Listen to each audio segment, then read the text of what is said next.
Pourtant, c'était clair.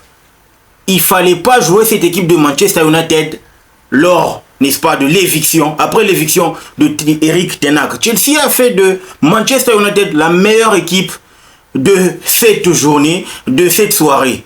Les amis, bienvenue sur l'Arena Kem où le football mérite d'être vécu. Il y avait Chelsea, Manchester United, Chelsea. On a senti, on a vu que tout est à refaire et on a été en présence, n'est-ce pas, des équipes qui sont encore en reconstruction. Ça, on ne peut pas le nier. Bien avant que je ne puisse développer cette vidéo, commence par t'abonner, liker et partager la chaîne, car c'est important. On est là pour grandir, on est là pour grandir la communauté. Let's go pour le débrief. Les amis, il y avait Chelsea, Manchester United, un derby qui promettait. Hier, je vous ai dit que ça faisait 11 ans pratiquement que Chelsea n'avait plus gagné à Old Trafford dans le théâtre de rêve. Et aujourd'hui, la série se poursuit parce que Chelsea n'a pas gagné, parce que Chelsea a vu, n'est-ce pas, l'avantage qu'il pouvait prendre lors de ce match s'envoler, parce que normalement, il y avait un bonus à l'issue de cette rencontre.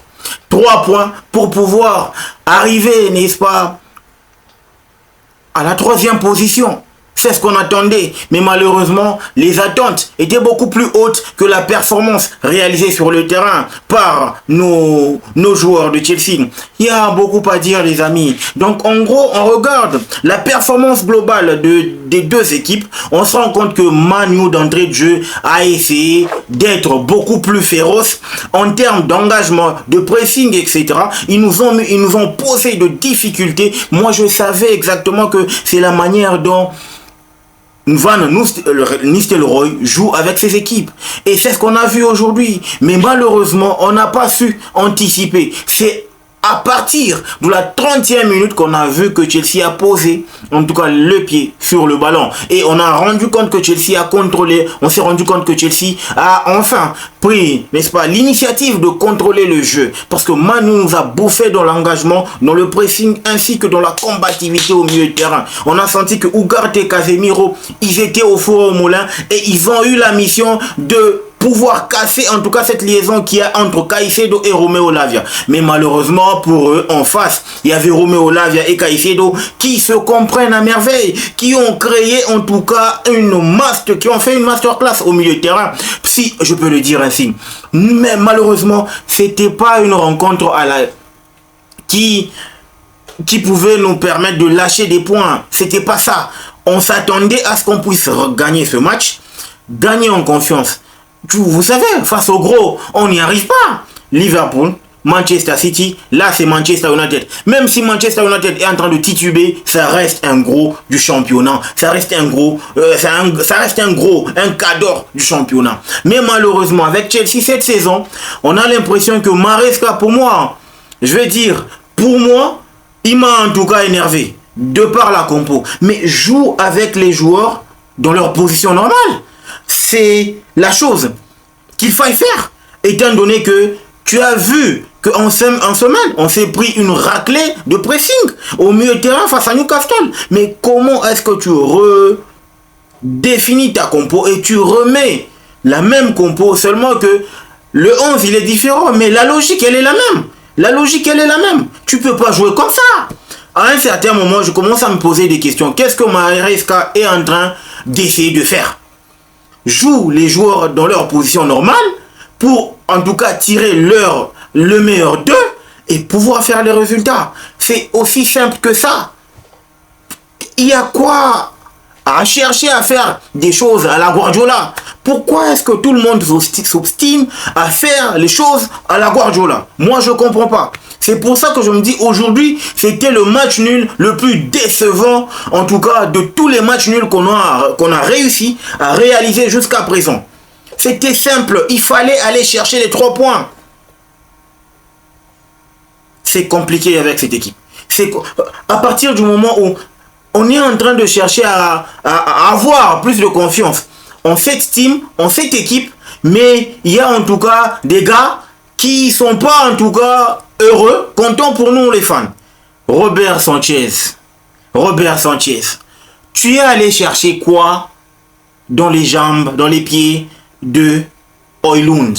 Normalement, Un bon gardien, un gardien avec le flair, il peut pas en tout cas faire cette parade-là. Il décale juste pour permettre à Højlund de ne pas avoir l'angle pour tirer. Et à partir du moment où Højlund va chercher à réfléchir, on aura déjà les défenseurs pour couvrir. Mais il est allé chercher quoi pour nous mettre en difficulté? Franchement, Sanchez, j'ai comme l'impression qu'on n'a pas encore de gardien. On n'a pas de gardien, que ce soit Jorgensen qui s'est en tout cas troué face à Newcastle, et aujourd'hui c'est Sanchez. Les amis, qu'est-ce que je peux dire de plus avec cette équipe de Chelsea? Avec ce joueur, on manque en tout cas un gardien avec de la bonne concentration. On manque une défense. Bon, sur ce coup-là, il n'y a pas un problème de défense. Il y a juste un problème de gardien qui joue pas comme pour nous. Il joue contre nous. Ça, c'est une évidence. Comment tu peux jouer comme ça? Comment tu peux jouer comme ça? Quand je remarque le volume de jeu du milieu de terrain imposé par Moïse Caicedo, avec le but libérateur qui nous permet d'être en vie, mais tu n'as pas le droit d'avoir un gardien qui, en tout cas, fait tout pour ruiner les chances de l'équipe. En tout cas, je vais tailler aujourd'hui Sanchez. Il m'a tellement mis dans une situation inconfortable que il est en tout cas de notre ressort d'aller chercher un bon gardien qui pourra sauver la mise. Parce que c'est pas, en tout cas, ça devient inquiétant pour cette équipe de Chelsea d'avoir que des matchs avec des erreurs individuelles, match après match, week-end après week-end. C'est inconcevable, les amis. On ne peut pas jouer comme ça. On ne peut pas avoir, n'est-ce pas, les nerfs solides et aussi flancher après. C'est compliqué. Parce que quand tu as regardé Maresca avec son 4-2-3-1 en deuxième période, j'ai aimé parce que oui, tu remarques qu'en face, il voulait faire mal à l'adversaire. Mais quand il rentre, il voulait faire mal à l'adversaire parce qu'il a compris que pour Romeo Lavia, il fallait qu'il joue 75 minutes, en tout cas en termes de protocole médical. Mais Noni Madueke, aujourd'hui, c'était pas son match, c'était pas son jour. Tout ce qu'il aura tenté dans ce match n'aura jamais réussi. Tout ce qu'il aura, en tout cas, pris comme initiative n'aura jamais marché dans ce match. Il n'a jamais existé. En tout cas, tout ce qu'il a fait, ça n'a jamais marché. On a l'impression que Noni Madueke, ça devient un bon match sur 3. Il sauve la mise, il gagne son poste de titulaire. Et là-bas, tout va bien. Tout va bien. Quand je regarde la qualité du jeu qu'il nous propose, la qualité de la performance qu'il nous propose aujourd'hui, j'ai mal. J'ai mal pour le futur. Parce qu'on a besoin des ailiers tranchants. Des ailiers... Nieto, c'est un gars félicité. Du début à la fin, il a imposé le rythme, que ce soit à Mazraoui, tout comme à Diogo Dalot. Ils ont eu du fil à retordre, ils ont été malmenés par la combativité, l'abnégation, le courage, la discipline, la grinta de Pedro Nieto, n'est-ce pas, dans ce match-là. C'est ce genre d'ailier dont on a besoin pour pouvoir performer match après match, même quand la situation devient difficile.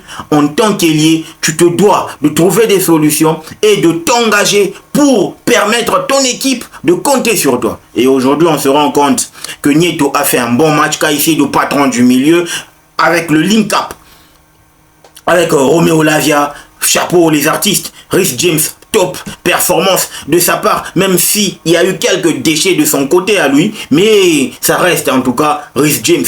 Moi, je pense que actuellement là, on doit compter sur des joueurs qui jouent pour nous.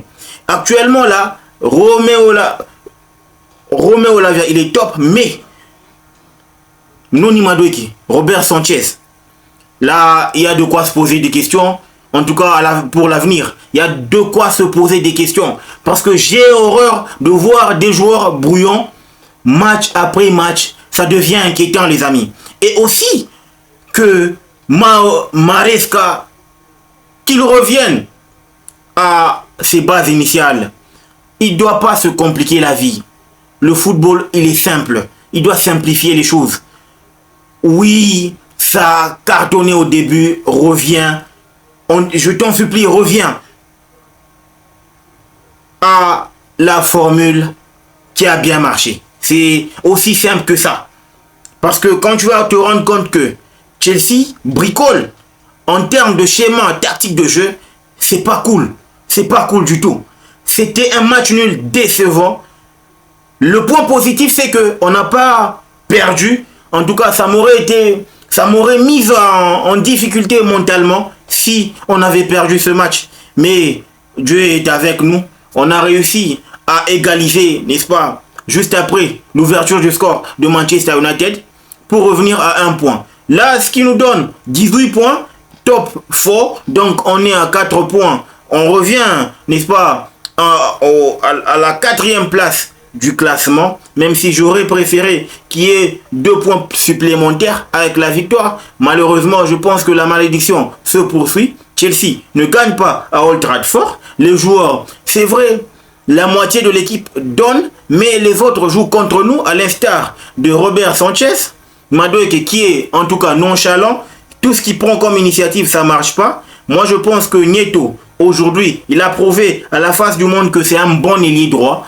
Et si on peut trouver, moi je pense que Sancho doit revenir après sa maladie, revenir prendre le côté gauche. Parce que sérieusement, c'est vrai, il a réussi, il a peiné, ok, mais seulement qu'on doit améliorer les choses. Jackson n'y était pas. En termes de changement, j'aurais préféré un Nkunku qui pouvait, de par ses qualités, venir chercher le ballon plus bas. Question d'ouvrir le jeu et permettre à ses coéquipiers de se retrouver, n'est-ce pas, dans le cœur du jeu et pouvoir faire mal à l'adversaire. J'ai senti que c'était un Jackson muselé et aussi statique dans ses mouvements. Il n'a pas réussi à trouver, n'est-ce pas, la faille comme il en a l'habitude de le faire, mais ça reste qu'une partie remise. Le week-end prochain, on joue Arsenal. Je pense qu'on doit se servir de ce match pour préparer en tout cas la rencontre face à Arsenal. On se doit de gagner pour rester en tout cas dans la course. Ce qui nous sauve, c'est que Aston Villa a perdu et ça nous permet de... Aston Villa, Arsenal, les deux ont perdu. Ça nous permet de gagner 1 point. Donc on reste au coude à coude en termes de course pour la Champions League la saison prochaine. Donc les amis, dites-moi ce que vous en pensez en commentaire. N'oubliez pas de vous abonner, de liker et de partager la chaîne. Le football mérite d'être vécu. Ciao!